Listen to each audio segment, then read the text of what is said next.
So a woman spent 20 years building herself into a queen, and then somebody handed her 48 hours to pack her things.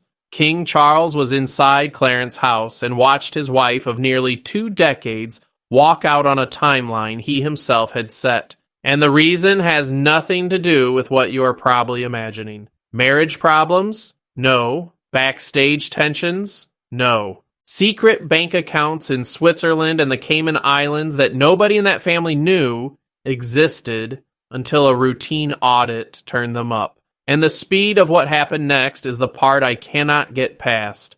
5 days. 5 days. From the moment the king learned about those accounts to the moment a woman lost titles she had spent 2 decades earning. I have been going through this story for weeks. And institutions do not move like that. Institutions never move like that. Something forced his hand. Someone in that family was sitting in a room in November, looked at a piece of paper, and made a decision. If that decision had gone the other way, and it very nearly did, you would never have heard any of this. I will get to that person. She is the reason this story exists at all, and she gets left out of almost every version of it. If you are new here, subscribe before we go further, because this video is still unfolding, and I will be back when there is more to say. Quick word before we go deeper. My name is Harold. I spend my time going through everything that moves around this family. The filings, the official records, the reporting that got buried before anyone finished asking the questions that mattered. What you're about to hear is me putting those pieces together the way I read them. Stay to the end, because the last section is where everything lands, and it falls on someone most people were not watching. Start where the public started. The statement came out at 6:47 in the morning on the 3rd of December. Think about that time for a moment, because palace statements do not arrive at 6:47 in the morning.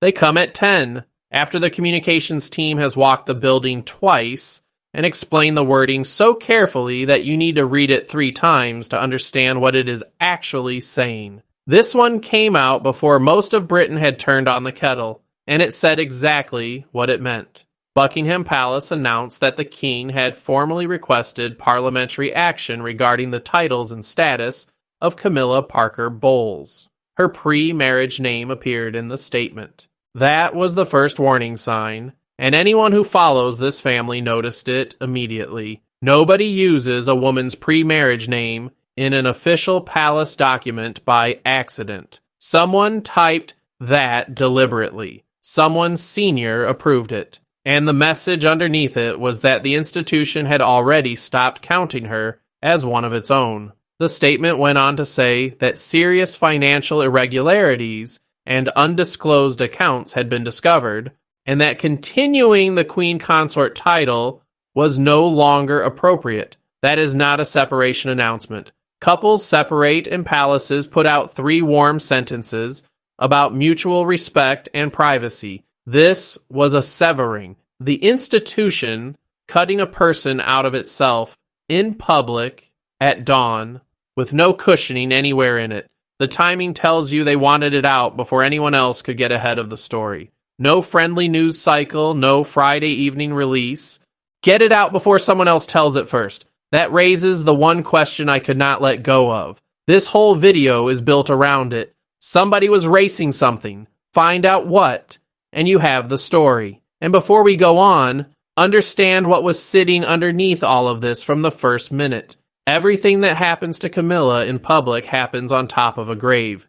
Diana died in 1997, and Britain decided that day who was to blame. No amount of good behavior since has ever fully closed that account. That is the ground this scandal landed on, and it is why 5 days was even possible. Come back to the 5 days, because the 5 days are the tell. Financial scandals inside large institutions take months. That is not cynicism. That is simply how they work. An irregularity surfaces, auditors write it up, lawyers review the write-up. Somewhere in month 4, a communications team builds a version the public can be handed without the building catching fire. By the time you and I hear about it, the thing has been sanded into something survivable, None of that happened here. The king learned the full picture on the 28th of November. The statement went out on the 3rd of December, 5 days. In those 5 days, they convened an emergency session of the Privy Council,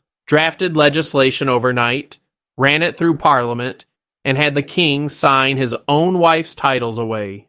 Either the evidence was overwhelming, or personal fury had run over every instinct that institution has towards slow management. From everything I have been through, it was both. And there was a third thing pushing. That is the piece I'm holding for later. The whole thing started with something so unremarkable, you would scroll past it. In May 2025, Parliament passed legislation requiring enhanced financial transparency for senior royals receiving public funding. Nobody was targeted. Nothing was aimed at anyone in particular. On paper, it was housekeeping, the kind of modernization push governments enjoy announcing whenever public pressure for accountability builds enough to need releasing. Independent audits, full asset disclosure, ordinary governance that most public institutions already carry out, and that the monarchy had been quietly getting away without. The audit firm Reynolds Partners began their review in September. They started at the top. The king first, then the queen consort's office. Honestly, the queen consort's finances were supposed to be the easy afternoon of the whole job. An allowance from the Duchy of Lancaster, some personal wealth from her first marriage settlement, household expenses filed, and dull. Nobody expected to find anything. Then an auditor named Sarah Mitchell noticed something unusual in October while working through payment authorizations. Monthly payments were going out to what looked like a financial management firm in Luxembourg, about £5,000 a month. And if you are thinking £5,000 a month is not the crime of the century, you are right. That is exactly why it sat unnoticed for so long. The size was never the problem. The payments had never been properly categorized inside the palace accounting system. Mitchell requested documentation explaining them. The answers came back vague. Something about estate management services. No specifics, no contract, no named estate. If you have ever worked anywhere near auditing, you already know what a vague answer to a specific question is. It is a signal going up over a field. Auditors are not suspicious people by nature. They are methodical people, and nothing wakes a methodical auditor faster than someone being unhelpful about a small number. Mitchell followed protocol and asked to speak to the Luxembourg firm directly. The firm was not managing any estate. It was not managing anything. It was a shell company. If that term is unfamiliar, a shell company is a business that exists only on paper, with no staff and no real operations, whose job is to sit between two other things so nobody can easily see the line connecting them. Money goes in one side, money goes out the other. The paperwork in the middle makes the journey difficult to follow. This particular shell company existed to receive funds from various sources and push them out to accounts held in Camilla's name across several countries. That shell company was itself owned by another corporate entity registered in the British Virgin Islands. That is the moment the floor gave way. One paper company owned by another paper company in a second country does not happen to you accidentally. Nobody wakes up owning a layered offshore structure by coincidence. Somebody builds it. Somebody pays professionals to build it. Any auditor recognizes it immediately as a thing made for one purpose, making financial activity difficult to trace. Mitchell escalated to her senior partners. They went to the palace. The palace brought in forensic accountants, and the picture stopped being an uncategorized payment. 3 separate accounts at banks in Geneva and Zurich opened between 2003 and 2005. Holding a combined balance of roughly £3.2 million. Look at those dates. Because the dates in this story do more work than the numbers do, Charles and Camilla married in April 2005 at Windsor Guildhall. That is real. You can look it up. Most of you watching will remember the coverage. Those Swiss accounts were opened in the months leading up to that wedding and in the period around it. The transaction history showed regular deposits from a spread of sources, some British, some routed through places that made tracing difficult. Withdrawals were almost nothing. Money went in and stayed in. These accounts were built to accumulate, not to spend. Nobody was buying anything out of Zurich. Something was being stored. Then the Cayman Islands accounts opened in 2007, holding over £4 million. The money came mostly from British sources, arriving through intermediate accounts that blurred its origin. And here is the detail that turns this from awkward into fatal. The deposits kept going in through 2024. Read that again. This was not old money from a previous life that someone forgot to mention. It was not a dusty account from the 90s with a forgotten password. Money was moving into these accounts throughout her entire time as Duchess of Cornwall, throughout the coronation year, throughout her time as Queen Consort. Camilla was crowned at Westminster Abbey on the 6th of May 2023, and the deposits continued after that. Ongoing concealment. Not an old omission someone never got around to correcting. Luxembourg held a third cluster, about £1.3 million, and it appears to have worked as a collection point, gathering smaller payments before pushing them toward Switzerland and the Cayman Islands. Look at the shape of it rather than the sums. Money arrives at a collection point in one country, moves out to accounts in two more, and two paper companies sit in the middle of the route. Somebody designed that. Somebody sat down with people who do this for a living and worked out how to move money without it being obvious. Nobody does that accidentally. Then the investigators started asking the only question that ever really matters in a case like this. Somebody had put that money there and the file did not say who. That is where it stopped being a compliance story. Some of the deposits appear to come from wealthy individuals connected to Prince Andrew's social circle, including several associated with businesses under investigation for financial irregularities of their own. Other deposits traced to companies operating in sectors where a royal connection would be worth a great deal to somebody. Nobody proved a direct arrangement. I want to be careful there, and you should be too. But the timing of certain deposits, sitting close to events Camilla hosted, and to causes she publicly championed, produced a pattern the investigators kept returning to. And then there is Andrew, which is where this gets properly difficult. Money landed in Camilla's accounts during stretches when Andrew was known to be scrambling for funds to cover legal costs and settlement money. No direct transfer between the two of them could be traced. Nobody found a payment with both names on it.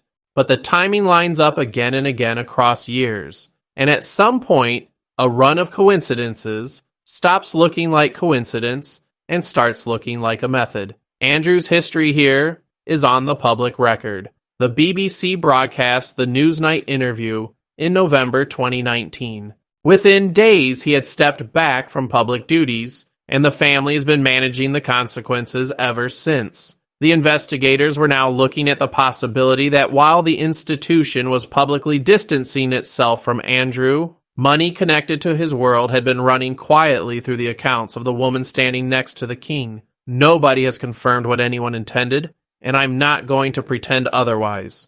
But watch what the family does next, because their actions say considerably more than any statement anyone has released. Palace officials brought Princess Anne into it in the middle of November, and they did it for one reason. The scope had grown past undisclosed assets and crossed into territory that looked criminal. When a thing crosses that line inside that family, somebody has to be told who will not flinch. Anne is the one they call, and she always has been. No drama, no briefing of favored journalists, no interest in how any of it plays publicly. She turns up, reads the file, and says the thing nobody else in the room wants to say out loud. According to those briefed on the investigation, Anne's reaction was horror. And what she said once she had gone through the documents is the sentence the whole case would eventually rest on. She said, "This was not simply hidden money. She said this was a structure designed to conceal ongoing financial activity from the family, from palace officials, and from the authorities. That level of planning, she said, points to someone who knew they were doing wrong and not to someone who overlooked a bit of paperwork. Take a moment on that, because it is a bigger statement than it sounds. The auditors had found balances, money sitting in banks, undeclared, badly categorized, serious, embarrassing, survivable. If that had been all of it, this story ends with a quiet settlement, a revised disclosure, and a paragraph in an appendix nobody outside the building ever reads. Anne looked at the same documents and named something the auditors are not paid to name. She named intent. Undeclared accounts do not cost anybody their titles. Deliberate concealment does. Everything over the following 2 weeks runs back to that one reframing in that one room in the middle of November.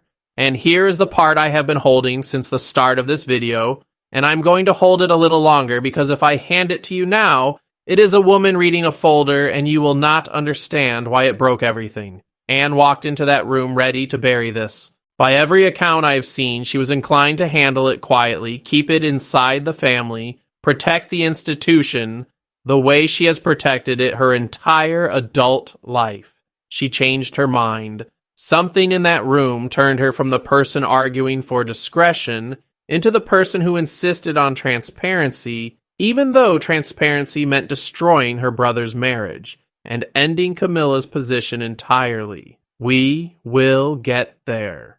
First, understand what was at stake for Camilla, because a flat villain is no use to anybody. Camilla spent 30 years as the most disliked woman in Britain, not disliked in the ordinary way, disliked in the way that had her booed in supermarket car parks, disliked in the way that meant the palace could not put her name on an official document for years without triggering a wave of hostile mail. And all of it traced back to one person.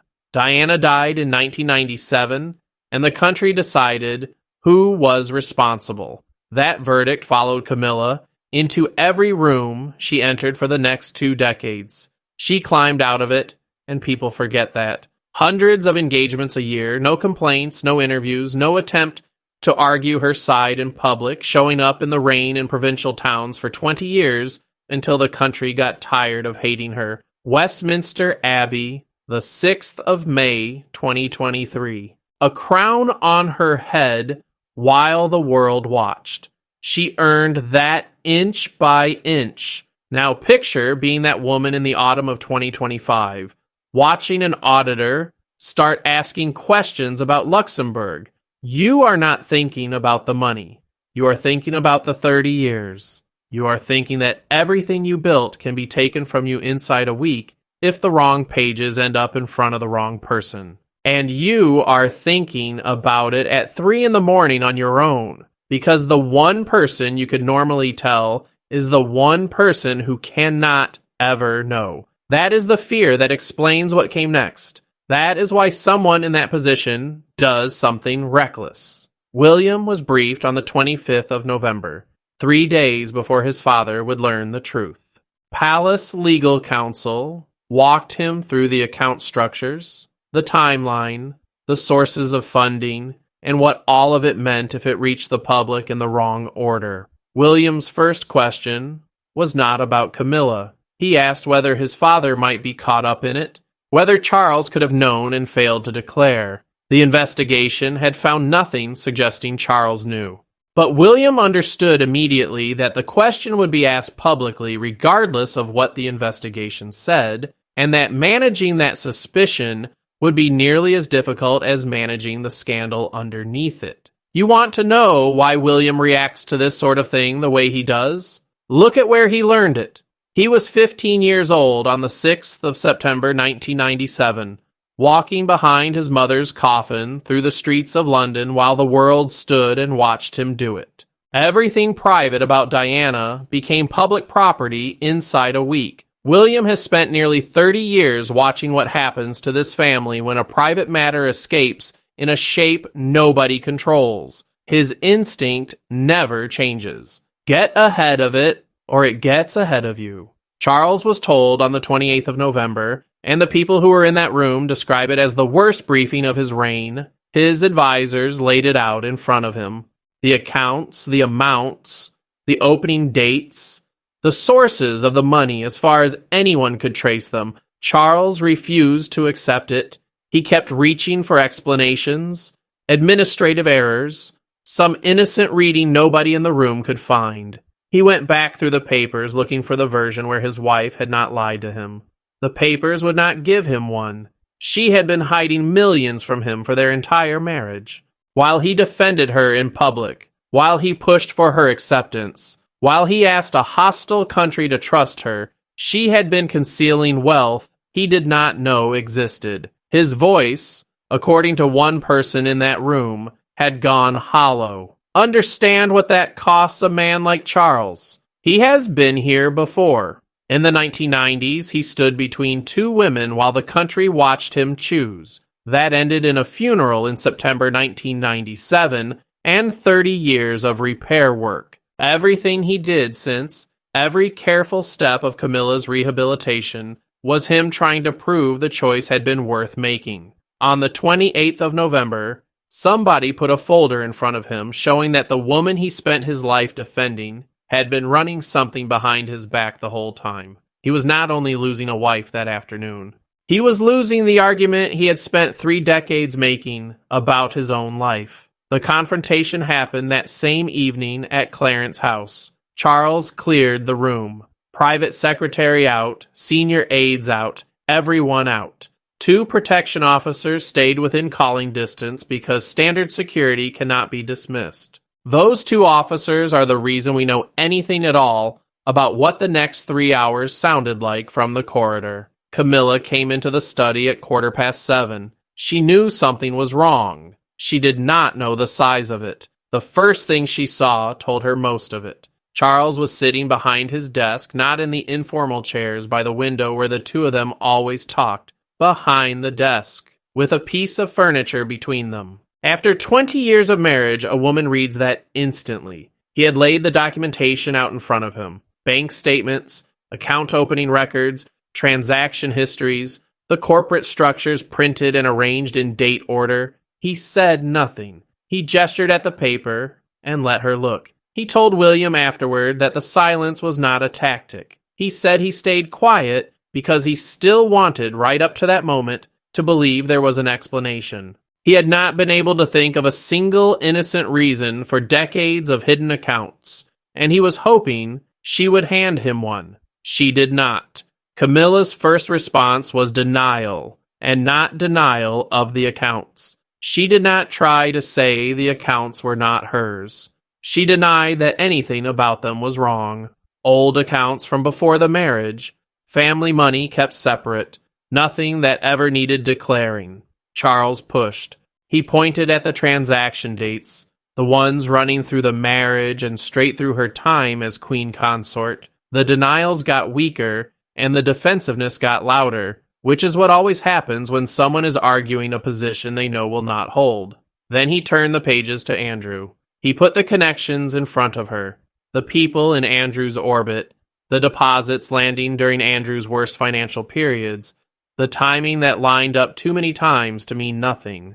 He asked her directly what she had been involved in, because none of this looked like savings to him. It looked like money laundering, or payments for access, or something equally destructive to everything he had spent his life protecting. That is when she broke. She said she had been protecting the family.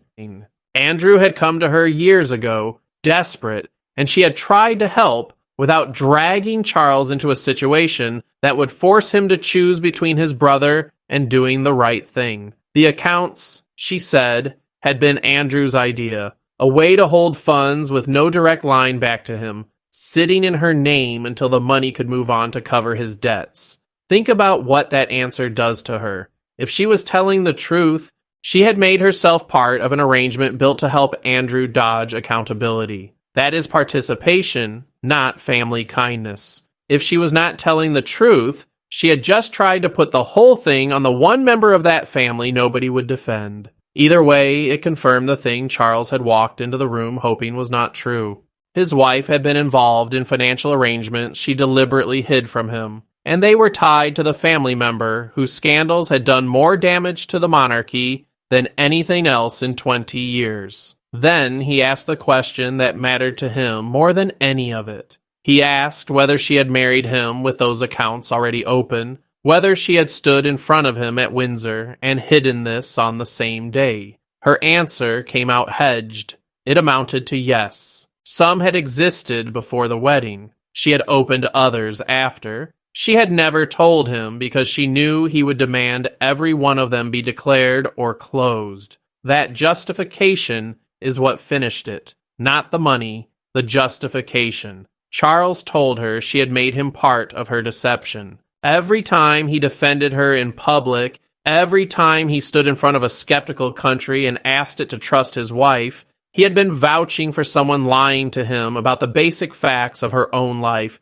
He asked whether she understood what she had done to his credibility and to the institution he had waited 70 years to lead. She tried to argue the scale of it. The amounts were not enormous by royal standards. No public money was involved. She had never enriched herself, only tried to help family, and Charles answered all three of it in one reply that those briefed afterward described as devastating. The amount does not matter, he told her. Whether it was public money does not matter. The thing that matters is that you concealed millions, that you may have accepted money from sources nobody can account for, and that you lied to me about it for years. That is not a family matter. That is institutional liability. After that, it stopped being a conversation. The two protection officers in the corridor could hear raised voices for a long time without being able to make out words. Camilla came out 3 hours later. Palace staff saw her cross the landing alone, mascara down her face, moving unsteadily, one hand on the wall. 78 years old, Queen of the United Kingdom that morning, walking past her own staff at 10 at night with her face ruined and nobody stepping forward to help her because not one person in that building knew yet whether they were still allowed to. She went straight to her private apartments. She did not speak to anyone. Charles called for his private secretary and his legal counsel that same night, and his instructions were not open for discussion. He wanted a full legal analysis of what removing her titles would require. He wanted her out of Clarence House inside 48 hours. He wanted a statement drafted explaining why. His advisors pushed back carefully, the way advisors do. They suggested this was too fast, that investigating further before doing something irreversible was worth considering. Charles would not move. She has admitted concealing accounts tied to Andrew's problems, he told them. That is enough. I will not have the crown implicated in whatever this was. William was summoned to Clarence House at midnight and found his father wrecked, but immovable. Charles told him this was not an emotional reaction, whatever it looked like from outside. She had created institutional liability through deliberate deception, and as king, he could not look past that regardless of how he felt about her personally. William agreed something had to happen. He argued for more time, proper process, the normal machinery. Charles refused him too. Every day she stays queen consort while we know about this, he said, is another day the institution is lying. It ends now. And now I owe you the thing I have been holding since the start of this video, because none of what you have just heard would have happened at all without it. Go back to the middle of November. Go back to Anne and the folder. Anne was not reading the accounts. Everyone else in that investigation was reading the accounts, because the accounts were the dramatic part, the millions and the islands and the shell companies. Anne read the calendar. Sarah Mitchell sent her first written query about the Luxembourg payments in October. Anne found sitting in the file underneath the bank material a set of instructions issued from Camilla's side 11 days after that query landed. Instructions to wind up the Luxembourg entity. instructions to close the Geneva and Zurich accounts and move the balances, a request that the associated records be cleared out as routine housekeeping. 11 days after an auditor asked a question, nobody else had put those two dates side by side. The forensic team was still mapping where the money came from. The lawyers were still arguing about disclosure obligations. The whole room was looking at the structure rather than at the clock. Anne looked at the clock, and she understood in about a minute what she was actually holding. Camilla was closing it down, not tidying up, not coming clean, closing it down while the audit was still running, and moving to have the paperwork disposed of, while a firm hired by Parliament was midway through its review. Work out what that means if it had been allowed to finish. The Luxembourg entity dissolves. The Swiss balances move somewhere with no reporting agreement. The records disappear. Reynolds Partners are left holding a £5,000 monthly payment to a company that no longer exists, and Sarah Mitchell writes an inconclusive note in an appendix about an arrangement that could not be verified. Camilla makes a modest disclosure, apologizes for poor record keeping, and stays queen consort for the rest of her life. You would never have heard any of this. Not this year. Not ever. Anne stopped it. She made one call that afternoon and had the dissolution and the account closures flagged and frozen before they completed. She did it before she had told Charles anything, before the lawyers had finished their advice, before anyone had decided what the family's position was going to be. She acted first and explained afterward. That is the most Anne thing in this entire story. That is what turned her. She had walked into that room ready to bury the whole business. She found evidence that the woman at the center of it was already burying it herself, and Anne is constitutionally incapable of covering for someone who is actively covering for themselves. The moment she saw those 11 days, discretion stopped being an option because discretion would have made her an accessory to the tidying up. Anne did not expose the accounts. The auditors found the accounts. Anne exposed the attempt to make them disappear. That is a completely different thing. And it is the one that took the titles off Camilla's head. Look at what the concealment attempt did legally. Undeclared accounts are an argument. Someone can stand up and say the disclosure rules were unclear, the money was premarital, the categorization was sloppy, and a reasonable person might half believe it. Moving to destroy records 11 days after an auditor asks about them is not an argument. It removes every innocent explanation from the table at once. It is the single piece of paper in that whole file that proves someone knew. That is why the Privy Council did not hesitate. That is why Parliament moved in 2 days. That is why 5 days was possible at all. The legal side turned out to be harder than Charles's temper wanted it to be. Ordinary people who want out of a marriage get divorced, and that is the end of the paperwork. Removing royal titles is a different machine entirely. It needs parliamentary action, it needs the Privy Council, and it needs someone hunting for precedent where almost none exists. The palace legal team worked through the night. The nearest comparison they found was the stripping of titles from the family's German relatives during the First World War, and those were foreign royals, not a queen consort sitting inside the household. The abdication crisis of 1936 fell apart just as quickly as a comparison because Edward walked away voluntarily and nobody removed anything from him. Charles wanted titles taken from a sitting queen consort over financial misconduct, and no precedent for that exists in modern royal history. The legal advice came back in stages. Charles would have to make a formal request to Parliament through the Home Secretary. The Privy Council would have to advise on whether any of it was constitutionally proper. Then Parliament would need to pass legislation removing the titles granted by letters patent when Charles and Camilla married. Letters patent.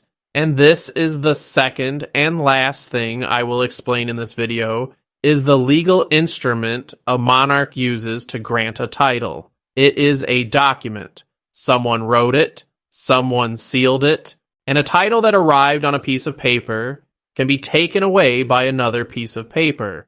That is the mechanism that made all of this possible. It is the reason a woman can be queen on Tuesday and a private citizen on Thursday. Normally, that process takes weeks, months, if anyone wants to be careful about it. Charles told his legal team to use emergency procedures to make clear to Parliament that time mattered and to pull every available lever to speed it up. His position never shifted. Leaving her in the title while investigations continued would make the Crown complicit in whatever those accounts had been for. The emergency Privy Council session convened on the 30th of November at Buckingham Palace. Senior ministers, judges, and royal advisors in a room on 2 days' notice over a matter no modern government had ever had to consider. Palace Council presented the evidence, the amounts, the sources nobody could explain,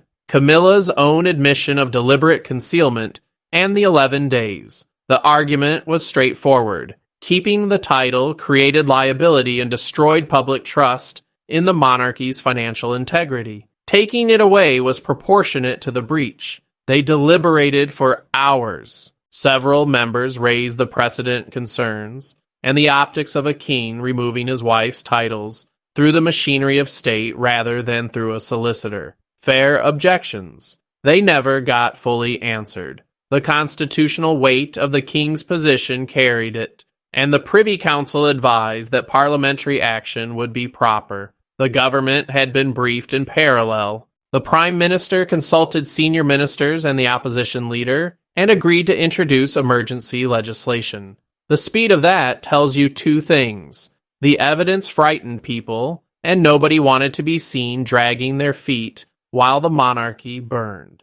The legislation went into Parliament on the 1st of December, drafted overnight, brief and specific. It authorized removal of the titles of Queen Consort, Duchess of Cornwall, and everything else granted to Camilla Parker Bowles on her marriage, on the grounds that serious financial irregularities made keeping them inappropriate and damaging to the crown. The debate was short because the legislation was an emergency, and the chamber split hard. Some members called it straightforward accountability for someone holding public position while hiding substantial wealth. Others called it wildly disproportionate. A few raised the thing that should worry anyone who thinks about it for 5 minutes: a crown using Parliament to punish what began as a personal betrayal. The vote went through late on the 2nd of December. Strong majority, not overwhelming. Royal assent came immediately, and this is the moment the whole story had been building toward.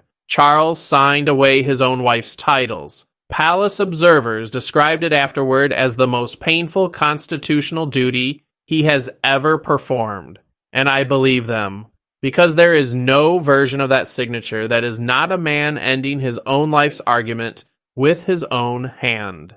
His personal statement went out alongside it, and it was short. He said it was with profound sadness that he had requested parliamentary action regarding the titles held by Camilla Parker Bowles. He said the discovery of serious financial irregularities and substantial undisclosed accounts had made continuing the Queen Consort title untenable. He said the action protected the integrity of the crown and was not personal vindictiveness. He asked for privacy. Camilla answered through lawyers, rather than in her own voice, disputing that the accounts amounted to misconduct and reserving every legal right to contest the removal. Legally, it was already finished. Parliament had acted. The king had signed. Camilla Parker Bowles was no longer Queen Consort, no longer a duchess, no longer anything but a private citizen married to a king in name and nothing else. Then Britain got hold of it, and the country split in a way that told you more about Britain than about the family. Older viewers, the people who lived through the Diana years and watched Camilla spend 20 years rebuilding her reputation, went complicated, sympathetic even. Plenty of them thought Charles had gone past what the offense deserved, that financial irregularities did not justify demolishing someone who had finally been accepted. Comment sections filled with people calling her a scapegoat. Younger viewers went the other way. hidden millions offshore while the country was struggling, and while the monarchy was taking public funding and promising transparency. That reading left very little room for sympathy about anyone's personal tragedy, and the investigation did not stop when the titles came off. It got worse. Several British businessmen came forward once the story broke, admitting payments to entities connected to Camilla's accounts.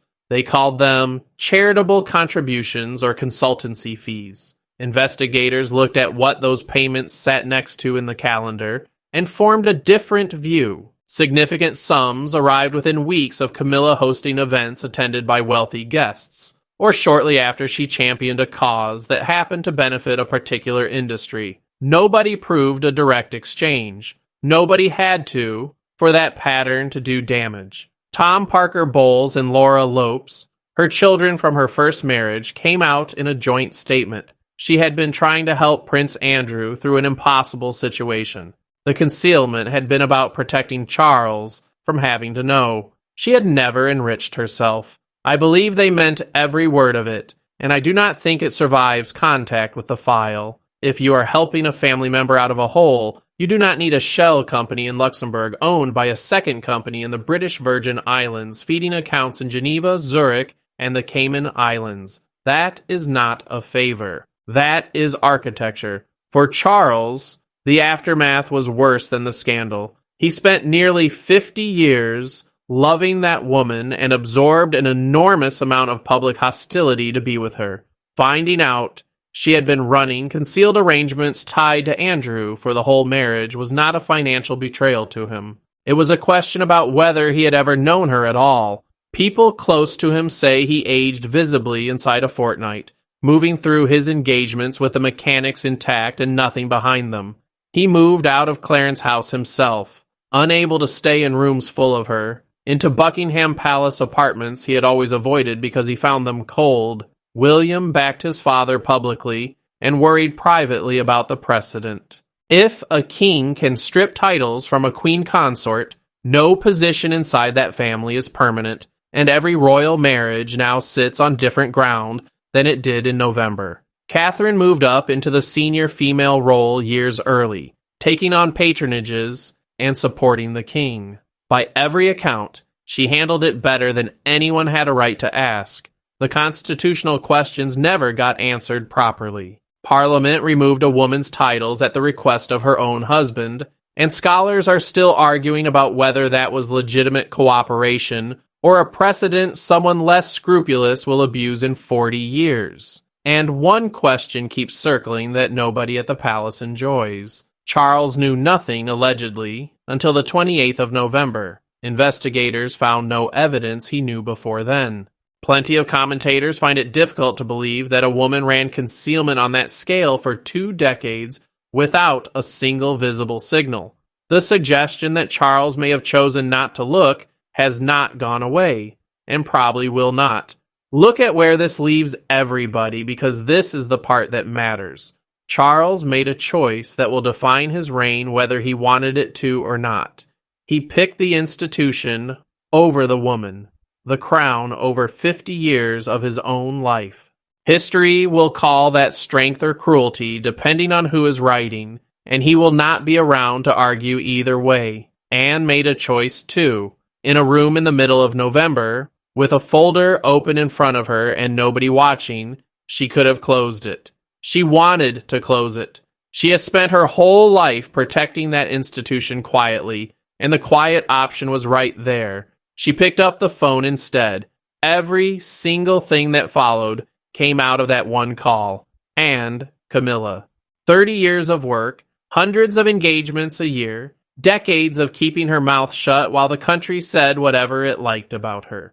All of it aimed at one morning in Westminster Abbey in May 2023. Gone in 72 hours. 28 years. Climbing out from under Diana's shadow, and she ended up back underneath it by her own hand. Which is the one outcome nobody in that family thought was still available. I want to be clear about what actually took it, because the story people are telling is slightly wrong. The hidden accounts did not destroy Camilla. She might have survived the hidden accounts.